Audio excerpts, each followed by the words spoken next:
Thank you for coming. I know it's been a long week. You just had lunch. There's a little data in here, but very little, so you have it very easy, right? You picked the right session. I'm an agency fellow with Fresno Unified School District in California. I've been with Fresno Unified for almost 8 years, and I lead software development and data teams in the IT department. It just so happens that the district is about to merge its research, evaluation, and assessment department with the IT department, which is perfect for this project because this project has been primarily a software engineering project up to this point. Going forward, it's going to be a research and analysis project, so it makes perfect sense the way the teams are meshing up. But we definitely want the research and analysis going forward to be as open as possible and as inclusive of others as possible. So we have already started talking to partners. This is all about an app for students, and you'll see a lot more about that, but we have already engaged College Board. We're bringing in a little bit of information from College Board. We are talking to the Mindset Scholars Network, if anybody is familiar with that, on the research end. Fresno Unified, as part of, there's a consortium of school districts in California called CORE, and CORE partners with Panorama Education to collect student surveys to measure social-emotional information about students. But we see a lot of potential partnering with Panorama in this app. Kurt Madden in the back is my supervisor. He's CTO for the district. He has to fly out, I think at 4:20, so he's going to slip out before we finish. We've been concerned for a number of years about the lack of talking about students. When we talk about using data to drive student achievement in school systems, there hasn't been enough talk about involving students in that process. So that's one concern that drives this project. As you all know, right, there's a lot of energy, discussion, resources, targeting teachers, school administrators, district administrators, but in our opinion, not enough about how do we encourage and support students to use data. The Bill and Melinda Gates Foundation, they've done a couple of surveys of teachers across the nation. They're called Teachers Know Best. One was in 2014. This one was in 2015. And they generally ask teachers what's working, what doesn't working, what needs to improve.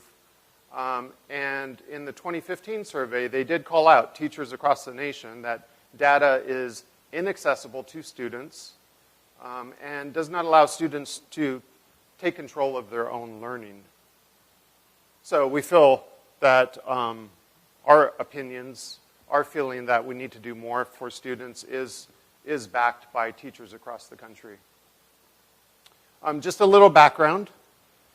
So Fresno Unified is in Fresno, California, smack dab in the middle of California. It's one of the poorest areas in the entire nation. In 2013, the state passed a law to better support students with high needs or underprivileged students. And by the criteria of that law, 90% of the students at Fresno Unified met that threshold. So that's part of the thinking that goes into this app. I'll share later how that matters. Fresno Unified has 74,000 students a little over about 3,200 teachers at 100 schools. There has been a significant achievement gap for many, many years. We've made great progress on graduation rates. It's gone from 69% to about 85% in the past 8 years. But other measures have not moved nearly as well as that. This is Atlas. So Fresno Unified developed, along with Microsoft, its own student information system. In 2009, 2010, Atlas was released into the wild in the 2010-2011 school year. And Microsoft stayed around for a little bit, but we took full control by 2012, 2013. Something to note, we have always given away Atlas to any public school system or Department of Education. Los Angeles Unified took it, and they took it a few years ago, and they have been in the process of modifying it for their unique needs. And we, on a regular basis, we get requests for demonstrations or information about Atlas from departments of education and school districts, and we're always open to sharing and walking people through demos of the student information system. This is this is the superintendent dashboard, so it just gives you an idea of, it's not your regular run-of-the-mill student information system where you're doing enrollment, taking attendance, there's a grade book. One thing we wanted to make sure we did was to integrate the summary of data, the visualization of data, into the student information system, rather than having to go to a different place to find that information. That's, as you all know, right, that's an ongoing challenge. Teachers have to go to 6 different places to get all the information they need. So we made a very conscious effort to try to integrate as much as possible data and data visualizations into the tool itself.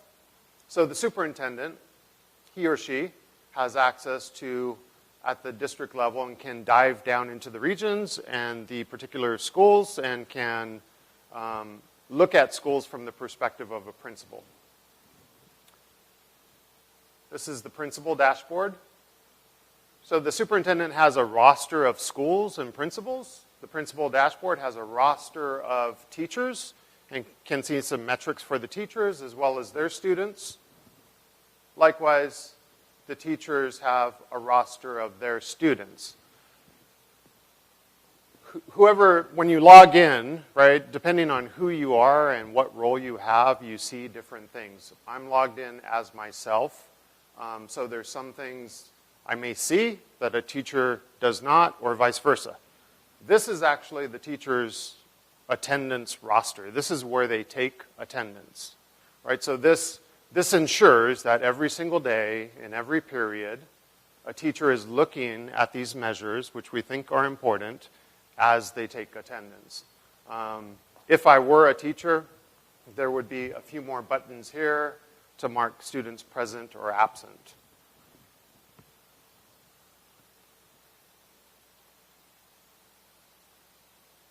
We learned we did this a few years ago, and we learned quite a bit about how to provide data to any sort of stakeholder. One lesson that we did learn that you'll see in strides is that you can overwhelm users, and things that make perfect sense to you don't make a whole lot of sense to others. Down here, this section absenteeism cohort analysis, this is called a bullet chart. I loved it. I thought it condensed so much information into one place. Nobody else seems to agree, right? It's just not easily accessible. So these are some of the lessons we've learned over the years about what makes sense. And part of that's also, right, data literacy, data fluency, working with principals and district leaders to grow their ability to look at things like this. Just another shot of the teacher dashboard with student tiles that show their faces. This is the student portal. Probably looks like just about any other student portal you've seen. There's a lot of information there. It's hard to see. This is recent activity. This is something that a student wouldn't see. This is something we have in the background where anytime somebody accesses that student's information, it's logged. Anytime a teacher grades something, it's logged. So there's a running list of who looked at this student's information or what they did, what they added. That's something we're very careful about how we share because it can freak people out when you're collecting a lot of information in the background. So that's something that only I would see. But there's a lot of student information here. There's a lot for the student.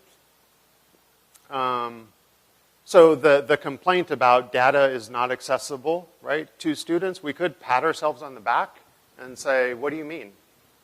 There's a lot here, right? This is their current courses, their attendance, tardies, their current grades, their recent attendance history, and there's a whole lot under the covers. They can see for every class what assignments have been turned in, the scores for their assignments. So we could say, we've done a good job, pat ourselves on the back, and walk away. This was released last year, last August. It was put up side by side with an older portal. About 2.5 to 3 years ago, I took a look at the utilization of the portal by students.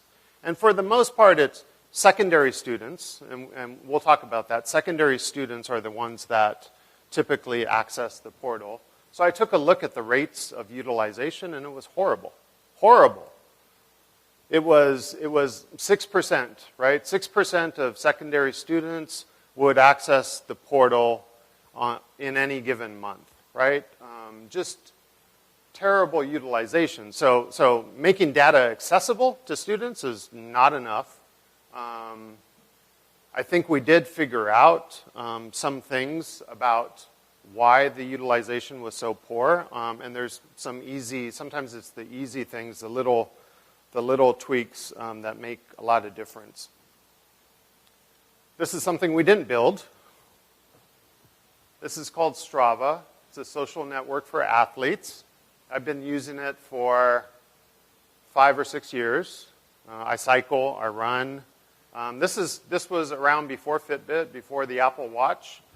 And I learned a lot from this app. This is the landing page for the app. And there's not a whole lot of information here. How many miles I ran, total time, the pace, how many calories I expended, and, right, a little spark line for a trend, right? So very few measures. And behind the scenes, there's lots of data. But this is all I get, right, on the landing page. And there's no complicated visualizations anywhere in here. Other than spark lines, they really like spark lines. There are some simple bar charts. That was lesson 1. Strava segments. On any road, somebody can create a segment. They can mark off the beginning and the end. And you see your time on that segment every time you run it or cycle it. There's leaderboards where you see how you rank with others. Another lesson, right? This is the last time I traveled on this road, and this is my personal record. 20 minutes, 41 seconds. So, right away, they're giving you what you need to compete with yourself, right? You don't need to be the top student. You don't need to even compete with others, right? There's already motivation to compete with yourself. There are leaderboards that show everybody that's ever been on that segment, whether you know them or not. In this case, I'm down at the bottom. I'm ranked 474 out of who knows how many. I'm nowhere near the top, and I never will be, right? In this case, the top is 7 minutes faster than and I know in cycling there's no way, right, I'm ever going to. But the point is, it doesn't matter, right? That's what I discovered. It doesn't matter. The most important thing is not just getting to the top. Where you rank in relation to your buddies is really, really compelling.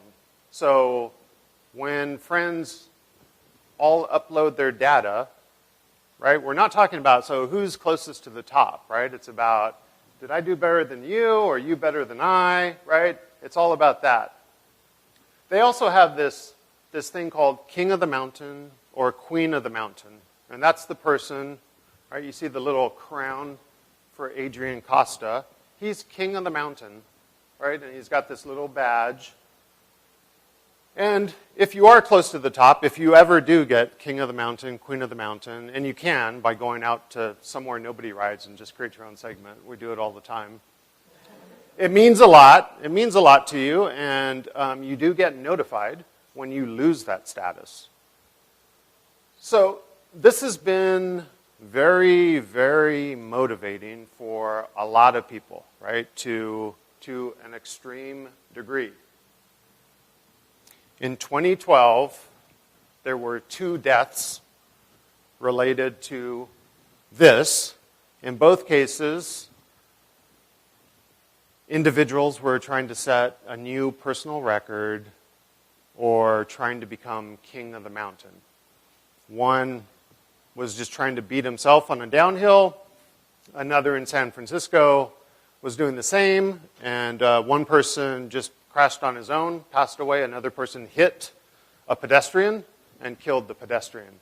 And this got a lot of news.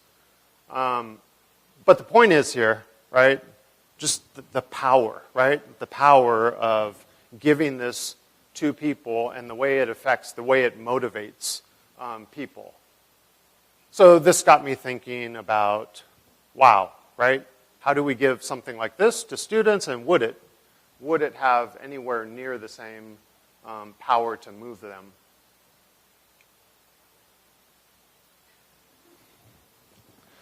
So I've also been thinking, right, back to that student portal, right? How much have things changed for students? How have we improved the way we give them data?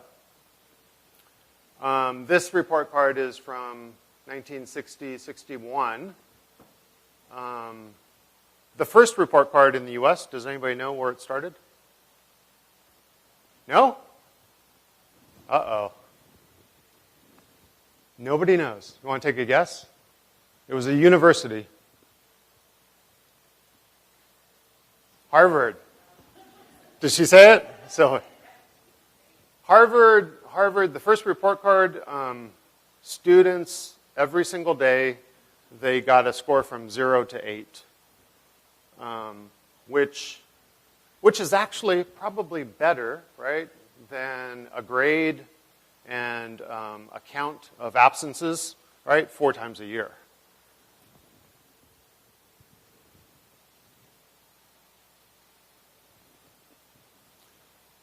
So this is part of the thinking we're using, right? There's a model called SAMR. Maybe some of you are familiar with it. The model is used for integrating technology into the classroom, into instruction. And there's 4 levels. The S in SAMR stands for substitution.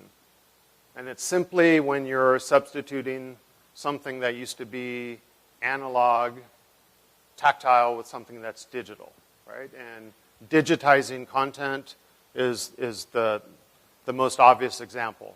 Students had a textbook, an actual book they opened. Now they have an electronic version. There's not much added, right, with technology in this case. The A is for augmentation. And this is where you add a little bit extra functionality. So instead of writing with a pencil and paper, there's actually automated spell checking, so that's a little bit better, right? Student doesn't have to look up something in the dictionary. Modification.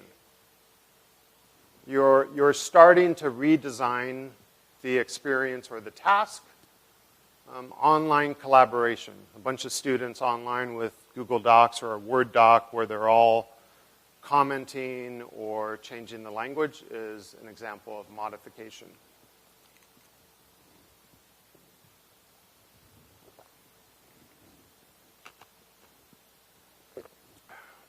Redefinition. So this is not everything can be redefined, right? But generally, right, this is the goal for edtech vendors, anybody working in the space. And in my mind, a Skype session comes to mind. So I've seen students in Hawaii presenting their history reports about Japan to students in Japan. That's not something, right, that could have been done even 10 years ago. So that's a good example of redefinition. So, right, these are the things we're thinking of when we look at our student portal and wonder, right, whether we're doing a good job or not, right? What should we be shooting for? There's also this, right? This is really important. You see this a lot. Data is the new oil. Data, data, data. Data, data, data. You have the frightful five, right? So you have Apple, Amazon, Microsoft, Facebook, and one more. Alphabet, Google. Did I mention Google? Right? That's the frightful five. The frightful five, they spend $60 billion on non-defense research and development every year. The US government spends $67 billion. So it's just a matter of time before the frightful five are spending more on research and development than the US government. That has a couple implications, right? A lot of it's more data, and a lot of it's going to be, right, in schools. But more data is not necessarily a good thing, right? Too much of anything, right, causes problems. And we've all heard this, right?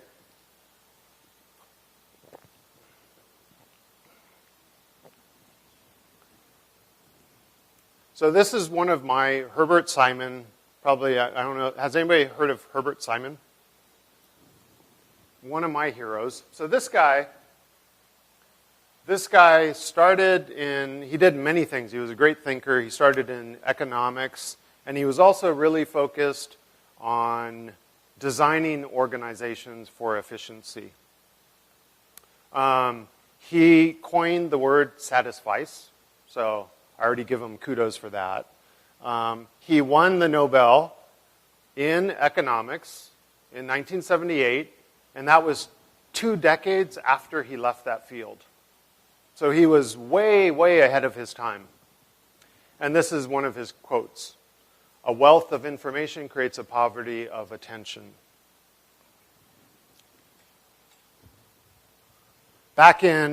So this was published in 1971, but he wrote an article called "Designing Organizations for an Information-Rich World" in 1969. And he starts with a little story about his neighbors buying 2 bunnies for their children one Easter. They bought 2 bunnies, and the bunnies happened to be male and female. And before they knew it, right, they were having bunnies, more bunnies, right? They just had, in the neighborhood, they had all these bunnies running around. And his thought was, okay, so when there's an abundance of something, a growth of something, right, what's the consequence? There must be, right, there must be a related loss of something, a dearth of something, right? So in a bunny-rich world, right, there's a lack of lettuce, right? So he's thinking about this relationship, right? Information overload, right? He's already thinking these things, right? What do we do when there's too much information? And he's thinking about it in a really creative, insightful way. There were a lot of people thinking about this, but what they were thinking about was it had more to do with, okay, so executives are going to receive a lot more mail, so how do we improve the postal office, right, to ship more mail, right, to the executives who are going to get it? Or how do we start using computers to condense the information, take all that information and condense it, whatever that meant. But the idea was just, well, computers must be part of the solution, right? They'll help us. It's hard to see, but he says in that first paragraph, in an information-rich world, most of the cost of information is the cost incurred by the recipient. It is not enough to know how much it costs to produce and transmit it. We must also know how much it costs in terms of scarce attention to receive it. And then he talks about, he started challenging his friends, right? When you read the New York Times, when you read the Washington Post, right, start thinking about what that costs, right? You're paying a subscription, but you're also giving some attention to it, right? And your attention has a value. Way ahead of his time. So that too, right, is something that's been in our heads, right? I'm sure you've all heard, right? So teachers, school leaders, district leaders, all of us, I mean, we're all overwhelmed with data. So it's not enough to simply give people more data, a different slice of the data, a different version of the data. We have to do more. And in the context of students, what do we do with students, right? It is perplexing. Fresno Unified doesn't want to make the same mistakes we made overwhelming our teachers and staff when we do introduce something for students.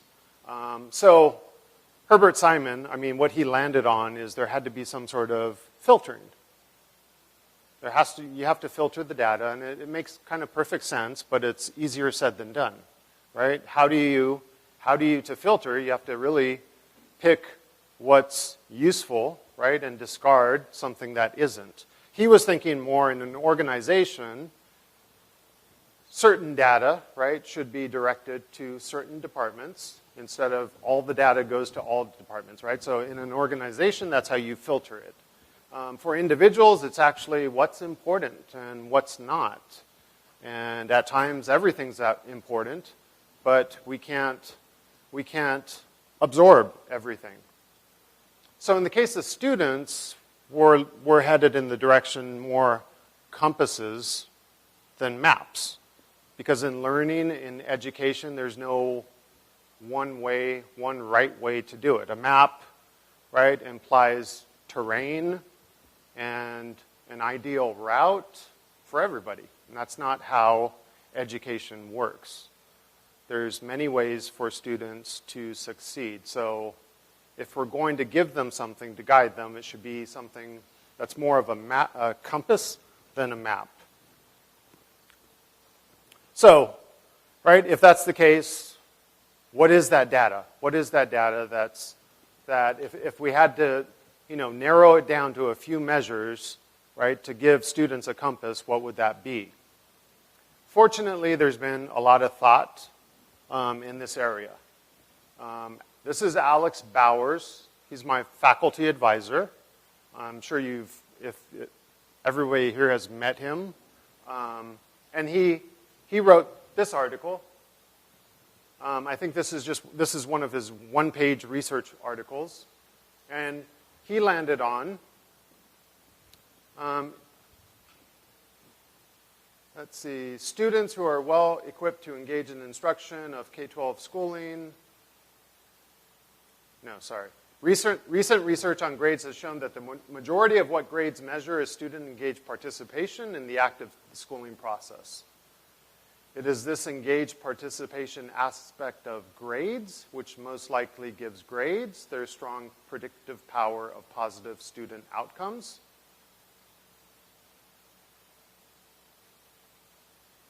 So he, in general, right, he'll argue that grades and attendance have a lot of predictive power. And he's not the only one. So the Gardner Center out of Stanford, they worked with school districts in the Bay Area a few years ago to develop an early warning system. And they landed on the same measures. Analysis identified 2 8th grade indicators that were most predictive of high school graduation, GPA, and attendance rate. And they weren't the only ones. Right? This is a great report. Many of you, most of you, all of you are familiar with it out of Chicago. Middle grade indicators of readiness in Chicago public schools. If you haven't read it, I highly, highly recommend it. Again, they're looking for measures that would predict whether middle school students would do well in high school and later in college, and if those measures were different for the two. I'll read this one little sentence. However, after taking into account just 2 or 3 key middle school indicators, other information about students only marginally improves the prediction of later outcomes. And they landed on, right, GPAs, attendance, test scores a little bit, right? But if you had to narrow it down, and nobody's talking about behavior, right? Nobody's saying suspensions, misbehaviors. So we took all of this to heart as we started thinking about what to design for students. And that really started in January of 2016. The design process, the software development started in that spring. And it was released at the start of school in August 2016. So now we have, a bead on what we think we want to create for students. We have some ideas.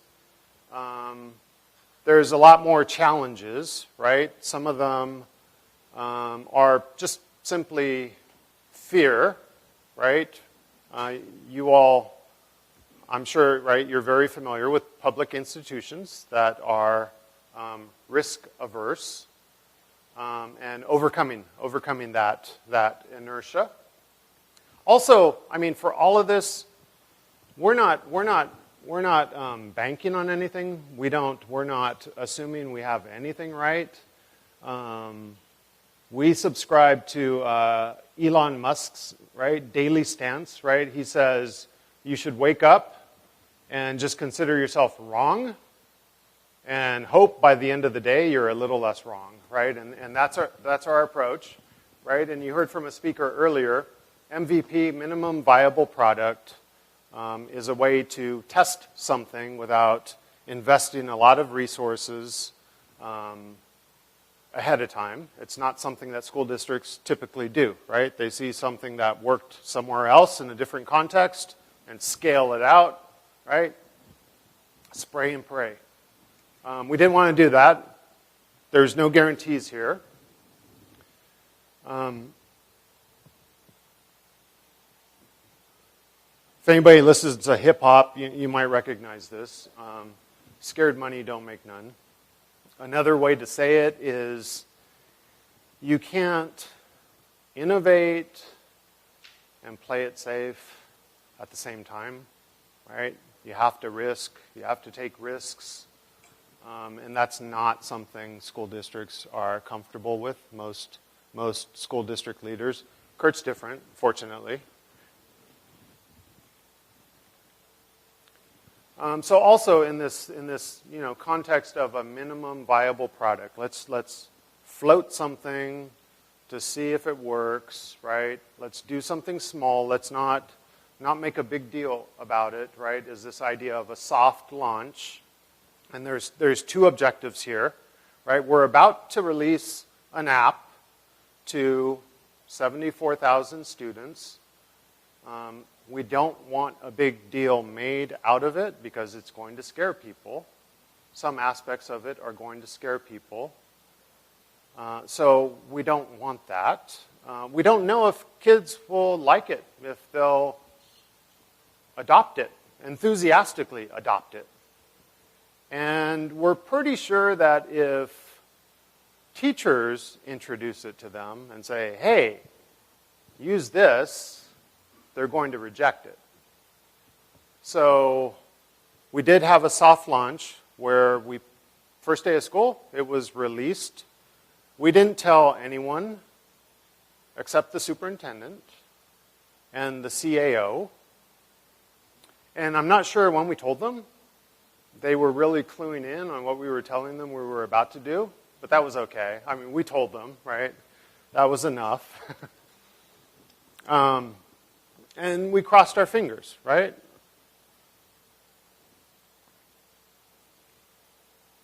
All the while, though, right, we're not communicating to students why they should care about this. We're not communicating to parents what this is. Parents don't have access to it. Right? That was one risk we took. This is for kids. Teachers don't have access to it. They have access to all the same data. They just don't have access to it in this format, in this design. But we're not promoting it. We're not explaining why it should be used, how it might be useful, how it could be powerful. And so there's a risk there as well.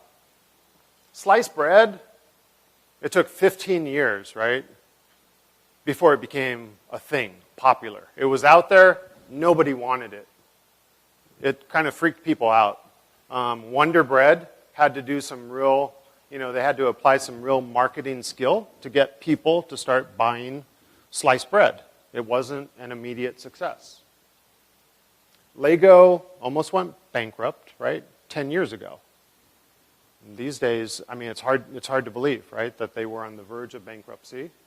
And a lot of that is marketing, right? All the movies, everything behind it. So we're taking another risk by not promoting this. It could just fall flat because we haven't done the communication. We haven't done the promotion. So this is what it looks like, kind of. Again, Atlas, depending on who you see when you log in, you see different things. This is me logging in on my iPhone. And I have to, when I go in, right, I have to look up a student. I punch in a name and pull this up. If I'm a student, right, and I can see her picture and some basic information about her, a student, I mean, there's limited real estate on the screen, and the student doesn't want to see. They know what they look like. They know their age. They know their name, right? So this would be condensed up here, right, so they can focus in this area.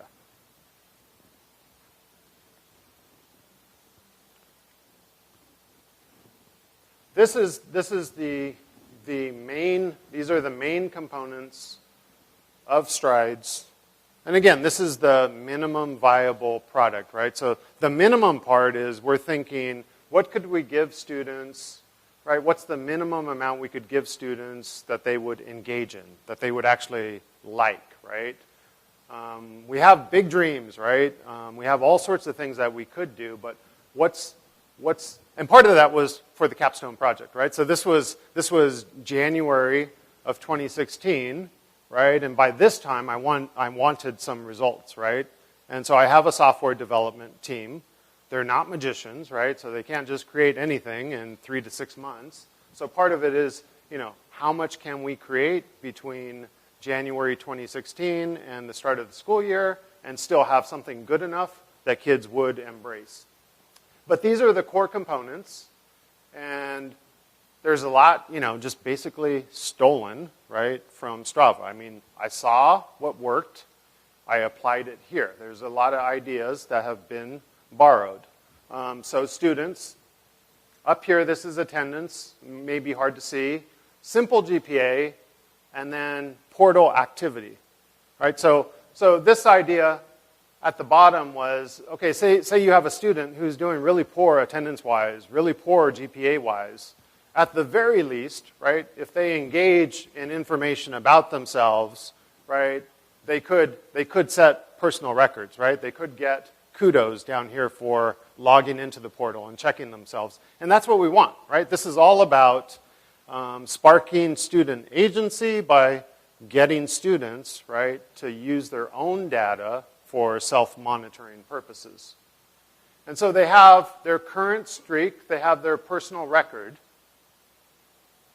And we thought, there's a chance this could be very effective. A kid whose current streak is 12, their personal record is 13, it's Monday morning, it's raining, and they're wondering, do I want to go to school or not, right? Maybe, just maybe, something like this might get them out of bed and get to school so they can set a new personal record in a couple of days. Same for GPAs, right? Same idea. There's a little clock icon here that they can click on to see history. All of this is blown out, refreshed on a quarterly basis. So the thinking there is give them a fresh start every quarter. So they have 4 times to do this, but when you do that, when a kid sets a new personal record of 16 this quarter, say it's now, they're going to wonder, hey, back in quarter 1, right, how does it compare? I can't remember what was my personal record. So we did want to give them historical info. There are little information pop-ups to tell them, right, what is this thing? But this was our big bet. This was the criteria, right? We knew we had to meet for this to be successful. Kids today, any apps they use, they're like dead simple, right? For those of us that grew up in like the 80s and 90s with Microsoft Word with 1 billion features, 1 billion menus, right? You look at some of the apps and they're like, that's it, right? That's all there is to it. It's got to be simple if you want kids to embrace it. There's got to be a social component.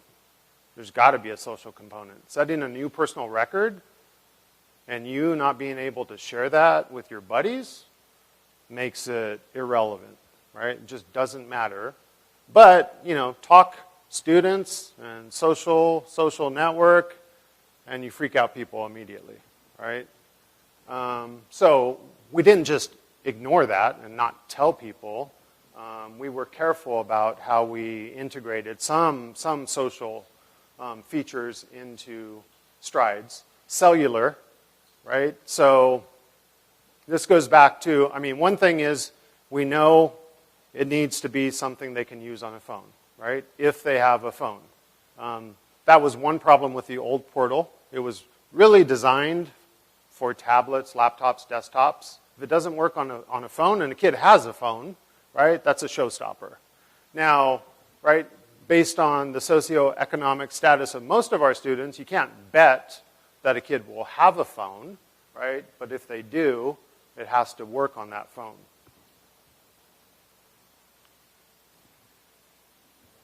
So there's like Easter eggs, there's things that happen, right, every now and then. If you set a new personal record, you might get a gold star.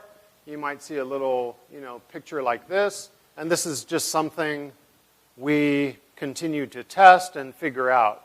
It's really hard, right, to create something that's cute or cool for a 4th grader, right, and a junior in high school, right? That's really hard to do, right? That's one of our challenges. We lean towards, what we've learned so far is that we lean towards the younger ages because the older students will actually complain that, oh, that's childish, but they're using it all the time. It's not stopping them, right? Our superintendent at the time, his son's a senior, and that was his son's comment, right?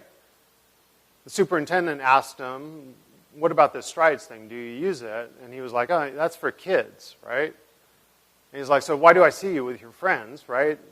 circle around your phones looking at strides. So it's just a challenge, right? It's harder than doing something for millennials or any other age group. There's a big extreme. This is available from second grade to seniors. In our school district, second graders start getting letter grades, which means we can calculate a GPA. That's why we do second grade. And we see a lot of elementary using it. So we have to make sure there's something in it for them. So part of this, again, we heard about design thinking and user-centered design. And we've learned lessons in the past about just taking it upon ourselves to figure out what people need, whether they're teachers, students, or school leaders. So we have made a lot of effort to engage students. We have a technology tournament that we're involved in. So we're in close proximity to students. We started coding clubs. So again, we're in close proximity to students. And we can ask them. During the development of Strides, we had students come in and we did show them and ask them, what do you think? But for the most part, right, we had no idea whether they would be biased. One way or another, the students we picked to come in might like it more than whoever was out there. So again, no sure bet. I know it's almost impossible to read this. Early on, after we released it, we just, in the portal, in Strides, we just asked kids, right? So what do you make of this? What do you think? And then we tagged each one as a request, positive, neutral, or negative. And we got just a ton, right? Just a ton of responses. And I didn't cherry pick anything here. It's just a screen capture of some of those responses. And it's very encouraging, right? It's been very, very, very encouraging for everybody involved in the project. Students are saying, thank you, I check my grades every day now. They're also asking for things that are not the top request. Have more ways of communication with connected peers through Atlas. That's from a kid.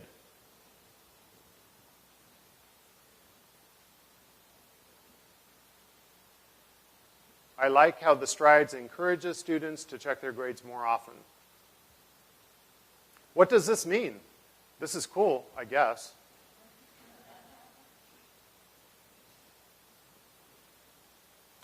Down on the bottom, it's cut off, right? But this one goes back to the devices we had to develop for. Yeah, hello. My name's Tennis. I think it's a misspelling. You guys are doing a great job. Thank you. I check my grades every day. It's so easy. Computer, phone, tablet. Bingo, right? So, very encouraging. And student voice, right? So, we need more student voice than we're currently getting. So this is responsive as a way of designing things, so it fits on a screen, whether it's a phone, a tablet, a computer, because we couldn't assume, right, every student would have a phone. This is a screenshot of my phone. I have a shortcut to Atlas. This is a different tool that we give to district partners, but the same idea. And it's very app-like, right? Just like the SDP scheduler we have, you can bookmark it, open it up. It acts like an app, right? And if you're a student, it goes directly to your page. And there's many different layers to the portal. One of them is Strides, right? But it's sticky, right? So if the last page you went to was Strides, that's what it'll open up to. That's not enough, right? So that was the problem with the old portal. That explains the 6%, right? The problem with the old portal, students go there, they have to log in every single time. Your username, your password, right? And that's not app-like. Any app on your phone, you open it up, boom, right? You're in. So that was what we suspected, and it has proved accurate. The first time you go to the portal, depending on what device you're on, right? Because there's risks of saving your username and password depending on what you're working on. If you're a teacher in a classroom on a laptop, and we give you the option of just storing your credentials forever, right? A time will come when a student gets their hands on the computer, it's all opened up. On a phone, that's not the case, right? So on a phone, we did allow them to check a box to say, just remember me. And we would remember them so long as they came back to the app, at least, right now it's at least once every 2 weeks. We should shorten that, but that's another nudge, right? If you use this, right, it remains easy to use. You can log in very easily. If not, you'll have to enter your password again. So just giving students information or filtering the information for students may not be enough. There's got to be some motivation. You have to make sure they're motivated to use it. That's where you get into game-like features. And that's where you can really screw things up. These are levels. There's a level bar, there's points, there's different levels for students to get to. There's a leaderboard for schools, I think I'll be showing you. These are badges, different badges that students earn for different things.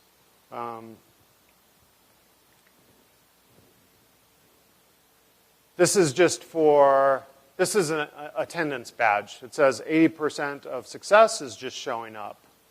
Congratulations, you're ahead of the curve. So, maybe badges is a feature that would motivate students.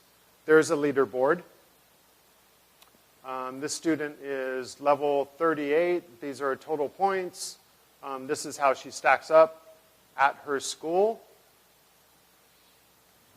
And this is the social component. Students are allowed to make a request to connect. These are called connections. The recipient has to accept. If accepted, they can now see themselves how they relate on the leaderboard. Otherwise, they don't see student names on the school leaderboard. They see their name and they see everybody else, but there's no names. There's no identifiable information. If you make a connection, right, you can see your buddies on the leaderboard. That's the extent, right, of the social component. We're thinking there's a lot more to do in that area, but again, this was early days and we wanted to be careful, and this is an area that will scare people. So we released it August 15th, 2016. No idea how it's going to do. This is the first week of school. First day, a little over 1,600 students accessed it. They found it. We didn't tell them where to go, right? You saw the student portfolio. There's all these different categories. It's one of those categories. 1,600 kids found it. That's great. By the end of the week, 5,679 students found it, right? So this is a unique student accessing Strides. Week 2, right, we topped 10,000 students. Week 3, we topped 14,000 students. Semester 1, we hit 29,670 students, which is significant, right? Because it's hard to see. Our secondary enrollment is 29,600 students. Not all the students that are accessing Strides, right, are secondary students. We did, surprisingly enough, find all the way down to the second grade students accessing, using this, right? But 29,000 students in a school district of 74, right? That's a good number. That's a healthy number. So we felt really good about that. Actually, in these days, right, early on, it basically spooked, right, Kurt and I. We were like, oh shit, right? This is too popular. Something's going on. It's going to make the news, and lots of people are going to start asking questions. Lots of people started asking questions, but they were, for the most part, good questions. We had, I had colleagues from other school districts or other organizations coming to me and saying, hey, what's this strides thing? My kid, right, won't put it down. We had teachers, we had counselors calling us up and saying, hey, can we get the data, right? Because we want to give away prizes for strides. So it was all very positive feedback. I don't recall any big concerns about, do you, Kurt? Connections was not released on day one. We released it on September 5th, and we saw the same sort of trend. I checked 2 days ago, and we have over 57,000 students, pairs of students, 57,000 pairs of students who have requested and accepted a connection with each other, right? And all they get is to see each other, how they relate on a leaderboard. So that's about 8,000 to 9,000 connections a month.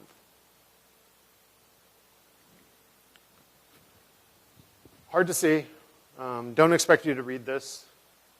But Strides is also a platform for generating data that can be used in other feedback loops, right? Strides is a feedback system, a virtuous circle for a student and him or herself, right? But it's also something that could be utilized to establish or strengthen feedback loops between students and parents, students and teachers, students and students. See you later, Kurt. So we started sending text messages to parents. Thank you. Text messages to parents because we understood the struggles they might be having. Number one, research shows that parents overestimate how their kids are doing in school unless they're getting information about how they're actually doing. Number two, we know what it's like, right, to have a kid come home and you ask them, how was school today?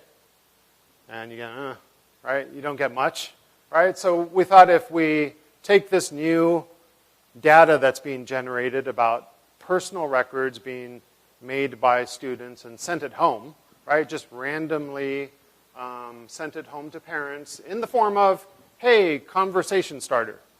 Johnny set a new personal record of 25 straight days of attendance, right? It would give them the ammo, right, when Johnny comes home to ask or congratulate him, support him. We had to be careful with this, right? This is a very basic way to do it. So one obvious mistake we could have made was to say, hey, right, Johnny set a new personal record of a 2.76 GPA. Way to go, right? And we'd have angry parents saying, my kid is a straight A student, right? And you're congratulating him on a 2.76 GPA, right? What are you thinking? We're just using current data, right? Going forward, we can contextualize it. So we do know, right, if a 2.76 GPA is trending higher, right, compared to the last 1, 2, 3, 5 years for the student. But this was just a way, right, to nudge adults, parents, to engage them with data.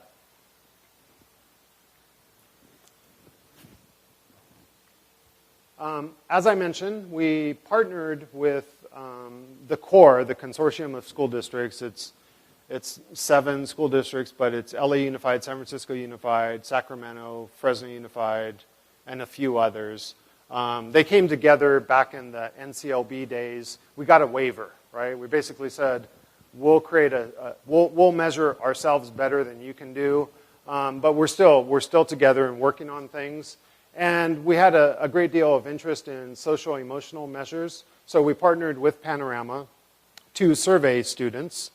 And we compare that data across the 7, I think it's 7 school districts now. And I had come across it. Panorama did a getting to know you survey that was meant to establish connections between teachers and students. Just incredible questions. I remember looking at them and just loving the questions. The only concern, right, we've had is, and it's not Panorama's fault, but whether these surveys are taken online or not. I think Fresno Unified, we still do paper and pencil. It's once a year, and it's 50 questions, right? So I think the core questions, there's like 48, and then Fresno Unified adds 2 more that we're curious about. There's this, there's sometimes the Scantrons, have pretty patterns, right? Where you can tell the kid wasn't, right?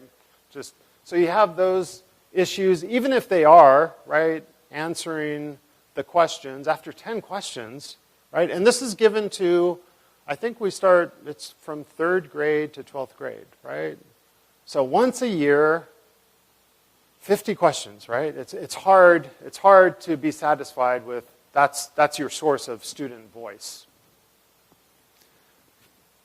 These are a couple of questions from the Getting to Know You survey. Which of the following is the most important quality for a teacher? Knowing the subject they teach, working hard, taking an interest in their students' lives, being a good listener. What is a student's most important responsibility in class? These are great questions. I mean, you learn a lot by the answers, but you're also communicating, right, something to the student. So we wanted to do more of this and not once a year. So in Strides, we did develop, right, a survey-taking features. And the way it works is we input the sample we want. So say we want 1,000 responses, and we can target it based on any criteria we have data for. So we can target by age, grade level, GPA, course enrollment, extracurricular activities, anything we want. So we target the students we want to survey. We want a sample of 1,000. We want 1,000 responses. We set a deadline date, and then we let it loose. And it's a fairly crude algorithm, but it figures out on its own how to randomize these pop-ups. They're very simple, like we've all seen, just one question, really easy. They're randomized, so when we let it loose, even if we have 10 students all in the same target group, any one time, maybe one of them will see it, right? They're not going to see it all at the same time. And over time, right, it figures out whether we're on track to get the 1,000 responses by that deadline date or not. If we're not on track, it'll start peppering more students, right, to make sure, right? It's guaranteed it will get back 1,000 responses. You have to be a little bit careful because it can get carried away and just start, right? Last day, you're short 200 responses. Lots of students are going to get surveyed. And we've just tested this, right? We picked, I think, this school year, 3 or 4 questions from the Getting to Know You survey, and we just put it out there to see if, number one, would kids answer it? It's a little pop-up. We allow them to dismiss it completely or answer. And we get 55, 60% of students answering the question, right? Great, terrific.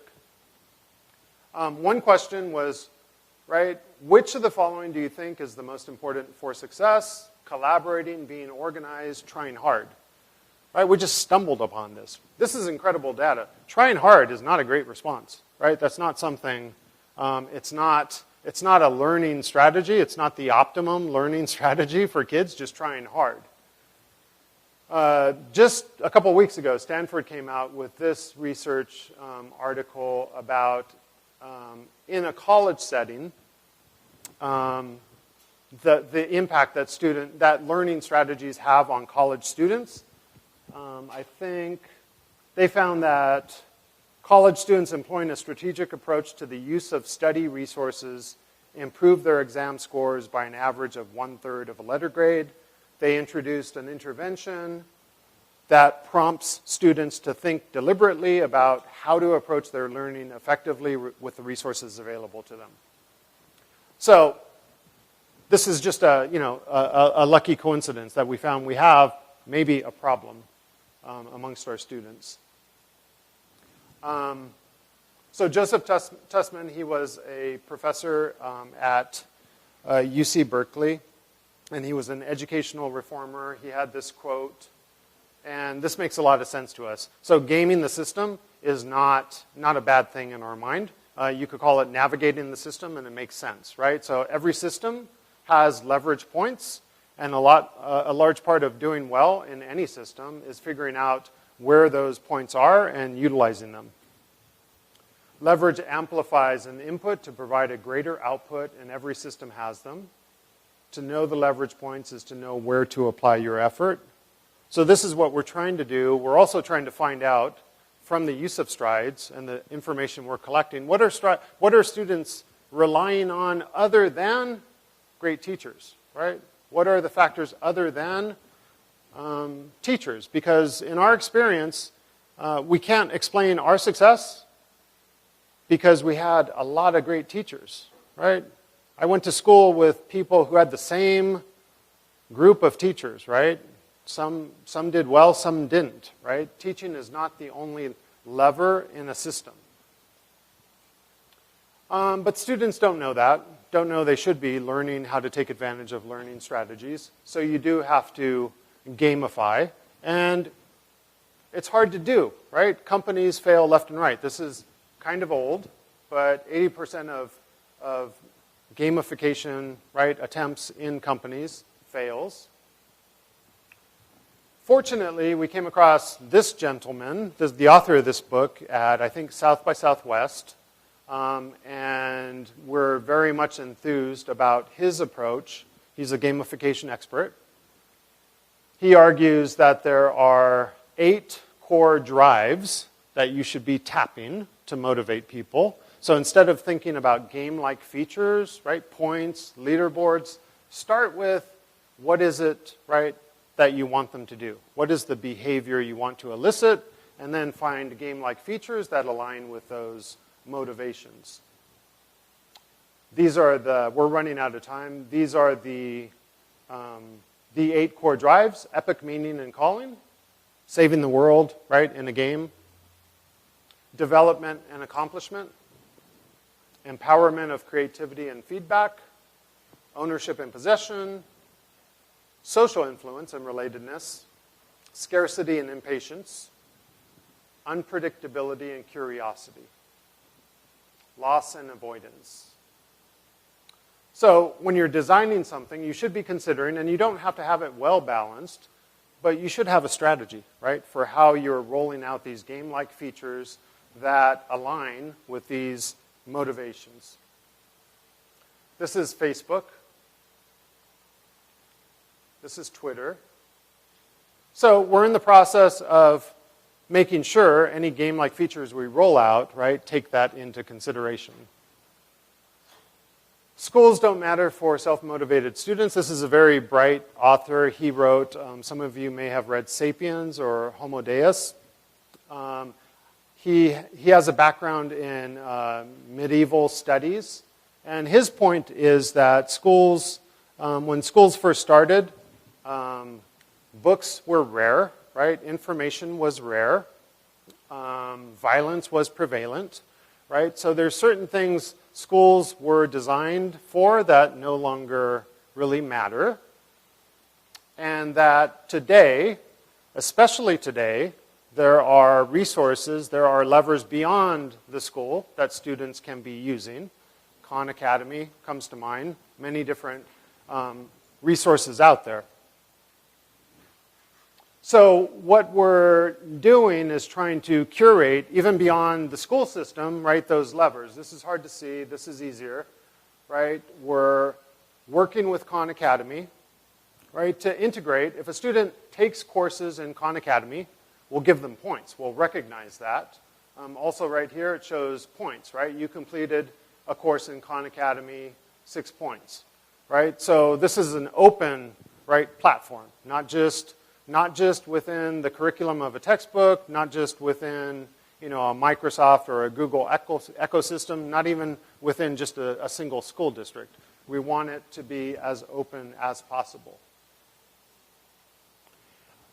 I have a research brief that it's back in the corner. I encourage you to take one on the way out. It explains a lot of what we're doing, and it's also an open invitation to any partners, any researchers who have an interest in this area to collaborate with us on learning more about how these things might help students take advantage of data to monitor themselves, to pick up new learning strategies to succeed in school. That's my contact information. Thank you very much.